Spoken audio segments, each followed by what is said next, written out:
আজকে আমরা ষষ্ঠ শ্রেণীর প্রথম পর্যায়ক্রমিক মূল্যায়ন 2026 সালের ভূগোল বিষয়ের সম্পূর্ণ উত্তর সহ প্রশ্নপত্র সম্পর্কে আলোচনা করব। তো চলো এই ভিডিওতে আমরা দেখে নিই ক্লাস 6 এর ফার্স্ট সামেটিভ ইভ্যালুয়েশন 2026 জিওগ্রাফি সাবজেক্টের এই কোশ্চেন পেপার এবং তার উত্তরগুলো। তো ফার্স্ট ইউনিট টেস্টে তোমাদের 30 নম্বরের পরীক্ষা নেওয়া হচ্ছে এবং সময় রয়েছে সেখানে 1 ঘন্টা। দেখো এখানে 1 নম্বর দাগে প্রশ্ন দেওয়া আছে, সঠিক উত্তরটি বেছে নিয়ে লেখো। 1 × 6 = 6। 1 নম্বর দাগে উষ্ণতা ও উজ্জ্বলতা দুটি সবথেকে বেশি হয় হলুদ তারায়, সাদা তারায়, নীল তারায়। তো উষ্ণতা ও উজ্জ্বলতা দুটি সবথেকে বেশি হয় সাদা তারায়। এরপর হচ্ছে 1-2 নম্বর, পৃথিবীর অক্ষ কক্ষতলের সঙ্গে 23.12 ডিগ্রি, 90.12 ডিগ্রি, 66.12 ডিগ্রি কোণে হেলে আছে। তো পৃথিবীর অক্ষ কক্ষতলের সঙ্গে 66.12 ডিগ্রি কোণে হেলে আছে। নিরক্ষরেখায় পৃথিবীর আবর্তন বেগ 1650 কিলোমিটার, 1550 কিলোমিটার, 1680 কিলোমিটার প্রতি ঘন্টায়। নিরক্ষরেখায় পৃথিবীর আবর্তন বেগ হচ্ছে 1650 কিলোমিটার প্রতি ঘন্টায়। আন্তর্জাতিক তারিখ রেখার মান 0 ডিগ্রি, 90 ডিগ্রি, 180 ডিগ্রি, 360 ডিগ্রি। তো আন্তর্জাতিক তারিখ রেখার মান 180 ডিগ্রি। সৌরজগতের উষ্ণতম গ্রহ হচ্ছে বুধ, শুক্র, বৃহস্পতি। সৌরজগতের উষ্ণতম গ্রহের নাম শুক্র গ্রহ। তারপর দেখো ভারতের দীর্ঘতম হিমবাহ জেমু, ল্যাম্বার্ট, গঙ্গোত্রী, সিয়াচেন। ভারতের দীর্ঘতম হিমবাহ সিয়াচেন। 2 নম্বর দেখে নিচের যে কোনো 4টি প্রশ্নের উত্তর দাও। 1 × 4 = 4। 2-1 মান মন্দির কি? দেখো মান মন্দির কি না, মান মন্দির হলো লন্ডনের একটি জাহাজ। তো পৃথিবীর অক্ষ কাকে বলে? উত্তর লিখবে পৃথিবীর মাঝখান দিয়ে অর্থাৎ কেন্দ্র দিয়ে চলে যাওয়া সুমেরু ও কুমেরু সংযোজক রেখাংশ হলো পৃথিবীর অক্ষ। এরপর কোন দ্রাঘিমা রেখার স্থানীয় সময়ে ভারতের প্রমাণ সময়? তো উত্তরপ্রদেশের এলাহাবাদ শহরের উপর দিয়ে প্রসারিত 82 ডিগ্রি 30 মিনিট পূর্ব দ্রাঘিমার সময় হলো ভারতের প্রমাণ সময়। তারপর তিন দিকে স্থলভাগ দিয়ে বেষ্টিত জলভাগকে বলে ব্যাস। তো 3 দিকে স্থলভাগ দ্বারা বেষ্টিত যে জলভাগ তাকে বলে কি উপসাগর। হিমাদ্রি হিমালয় ও পীরপাঞ্জালের মাঝে রয়েছে ড্যাশ উপত্যকা। তো মাঝে এখানে রয়েছে কী বলা হচ্ছে, হিমাদ্রি হিমালয় আর পীরপাঞ্জাল এর মাঝে রয়েছে কি কাশ্মীর উপত্যকা। পরের প্রশ্ন 3 নম্বর দেখে নিচে যে কোনো 2টি প্রশ্নের উত্তর দাও। প্রশ্নের মান 2 নম্বর করে, 2 × 4 নম্বর। ভারতের চারিদিকে কী কী আছে? তো ভারতের উত্তরে চীন, নেপাল, ভুটান, পূর্ব দিকে বাংলাদেশ, মায়ানমার, বঙ্গোপসাগর, দক্ষিণে আছে শ্রীলঙ্কা, ভারত মহাসাগর এবং পশ্চিমে পাকিস্তান, আফগানিস্তান ও আরব সাগর অবস্থিত। পাকিস্তানের সঙ্গে ভারতের কোন কোন রাজ্যের সীমানা স্পর্শ করে আছে? পাকিস্তানের সঙ্গে ভারতের জম্মু ও কাশ্মীর, পাঞ্জাব, রাজস্থান ও গুজরাটের রাজ্যের সীমানা স্পর্শ করে আছে। গোয়ের দাগ হচ্ছে পার্বত্য অঞ্চলে সাধারণ লোকবসতি কম হয় কেন? তো পার্বত্য অঞ্চল অসমতল হওয়ায় যাতায়াত ব্যবস্থা ভালো হয় না। পার্বত্য পাথুরে মাটি চাষবাসের পক্ষেও বিশেষ অনুকূল নয়। এছাড়া প্রচণ্ড শীতে খুবই কষ্ট করে বেঁচে থাকতে হয়। এইসব কারণে পার্বত্য অঞ্চলে সাধারণত লোকবসতি অনেক কম হয়। নেক্সট হচ্ছে 4 নম্বর থেকে নিচের যে কোনো 2টি প্রশ্ন উত্তর লিখতে হবে। 3 × 2 = 6। প্রথমে হচ্ছে কয়ের দাগে অক্ষরেখা ও দ্রাঘিমা রেখার মধ্যে পার্থক্য লিখতে হবে। তো দেখো অক্ষরেখা আর দ্রাঘিমা রেখার মধ্যে পার্থক্য কি? 1 নম্বর আকার অনুসারে এদের পার্থক্য। প্রত্যেকটি অক্ষরেখা পূর্ণবৃত্ত আর প্রত্যেকটি দ্রাঘিমা রেখা হচ্ছে অর্ধবৃত্ত। সংখ্যা অক্ষরেখার মোট সংখ্যা 159টি, দ্রাঘিমা রেখার মোট সংখ্যা 360টি। দৈর্ঘ্য কীরকম? অক্ষরেখাগুলি উভয় মেরুর দিকে ছোট হতে হতে ক্রমশ বিন্দুতে পরিণত হয় আর প্রত্যেকটি রেখার দৈর্ঘ্য সমান। প্রতিটি দ্রাঘিমা রেখার যে দৈর্ঘ্য সেটা সমান হয়। কয়ের দাগে হচ্ছে সৌরজগৎ বা সৌর পরিবার কি?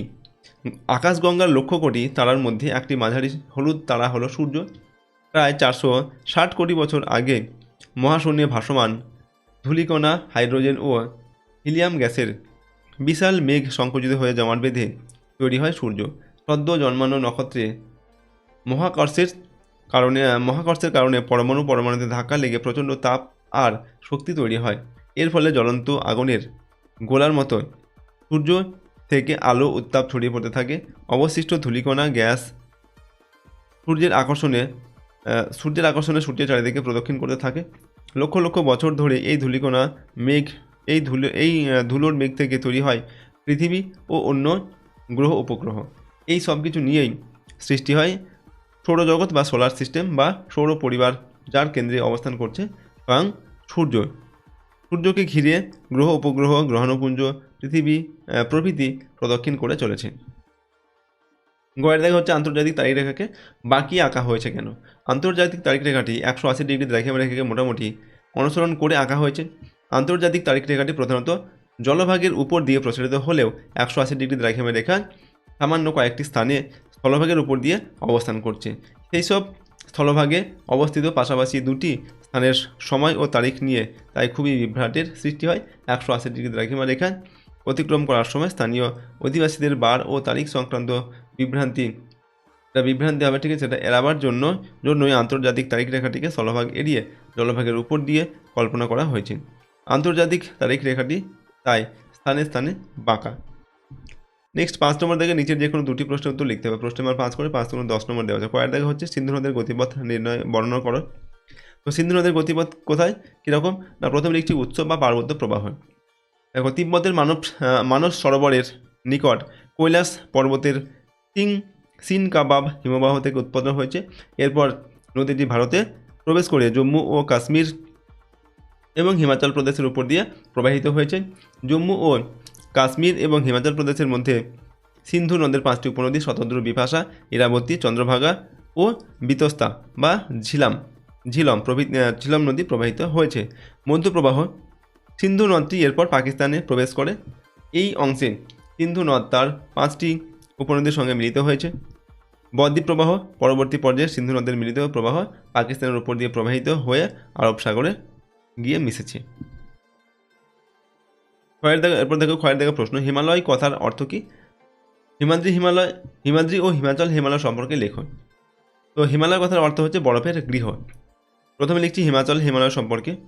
তো শিবালিক হিমালয়ের উত্তরে এবং হিমাদ্রি হিমালয়ের দক্ষিণে গড়ে 2000 মিটার থেকে 3300 মিটার উঁচু এবং 60 কিলোমিটার থেকে 80 কিলোমিটার চওড়া পর্বত শ্রেণীটি হিমালয় বা অবহিমালয় নামে পরিচিত। বহু যুগ ধরে ক্ষয়ের ফলে হিমালয় বহু অংশে বিচ্ছিন্ন হয়ে গেছে। পীরপাঞ্জাল, ধৌলাধর, মুসৌরি প্রভৃতি এই অঞ্চলের প্রধান পর্বতশ্রেণী। হিমাচল হিমালয় উত্তরে ক্রমশ ঢালু হয়ে হিমাদ্রি হিমালয়ে মিশেছে। নাম্বার 3 হিমাচল হিমালয়ের উত্তরে অবস্থান করছে পৃথিবীর সর্বোচ্চ পর্বতশ্রেণী হিমাদ্রি হিমালয় বা উচ্চ হিমালয়। এই পর্বত শ্রেণীর গড় উচ্চতা 6000 মিটারেরও বেশি। হিমালয় পর্বতের এই অংশটি বছরের সবসময় বরফে ঢাকা থাকে বলে একে হিমাদ্রি বা হিমগিরি বলা হয়। পৃথিবীর সর্বোচ্চ পর্বতশৃঙ্গ মাউন্ট এভারেস্ট হিমাদ্রি হিমালয়ে অবস্থিত। গয়ের দাগে পশ্চিমবঙ্গের মরু অঞ্চলের বর্ণনা দাও। দক্ষিণ ভারতের গঙ্গা নদী কাকে বলে? তো রাজস্থানের একেবারে পশ্চিম দিক বরাবর অবস্থিত এই অঞ্চলটি ভারতের বৃহত্তম মরু অঞ্চল। এর নাম থর মরুভূমি। যতদূর তাকানো যায় শুধু বালি আর পাথর, কোথাও গাছপালা নেই। খুব ছোট ছোট অনিত্যবহ নদী দেখা যায়। এই নদীগুলিতে সারা বছর জল থাকে না। অল্প জল থাকায় নদীগুলো সমুদ্রে পৌঁছাতে পারে না, যেমন লুনি। দীর্ঘদিন ধরে অল্প বৃষ্টির জন্য অঞ্চলটি মরুভূমিতে পরিণত হয়েছে। এখানে চাষবাস একেবারে হয় না বললেই চলে, তাই এখানে খুব কম মানুষ বসবাস করে। কাবেরী নদী দক্ষিণ ভারতের গঙ্গা নামে পরিচিত, ঠিক আছে। তো এই ছিল ক্লাস 6-এর ফার্স্ট সামেটিভ ইভ্যালুয়েশন 2026 সালের ভূগোল বিষয়ের একটি প্রশ্নপত্রের সম্পূর্ণ উত্তর। প্রশ্নগুলো তোমরা ভালোভাবে প্র্যাকটিস করে নেবে এবং এর পিডিএফ ফাইল আমাদের অ্যাপের মধ্যে থাকবে। অ্যাপের লিঙ্ক ডিসক্রিপশন বক্সে দেওয়া আছে। পেইড কোর্সের মধ্যে এর পিডিএফগুলো দেওয়া থাকবে, চাইলে তোমরা সেখানে নিতে পারো। অ্যাপটি তোমরা গুগল প্লে স্টোর থেকেও পেয়ে যাবে। সেখান থেকে তোমরা ডাউনলোড করে নিয়ে প্রথমে রেজিস্টার করে নেবে, নাম, ফোন নাম্বার, ইমেল আইডি এগুলো দিয়ে। তারপর এখানে লগ ইন করতে হবে। তারপর তোমরা অ্যাপের মধ্যে গিয়ে পেইড কোর্সও নিতে পারো, অথবা যে ফ্রি কোর্সগুলো সেখানে রয়েছে সেগুলো তোমরা সেখান থেকে ব্যবহার করতে পারো। তো আজকে আমরা এই ভিডিওটা এখানেই শেষ করছি। সম্পূর্ণ ভিডিওটি দেখার জন্য অসংখ্য ধন্যবাদ।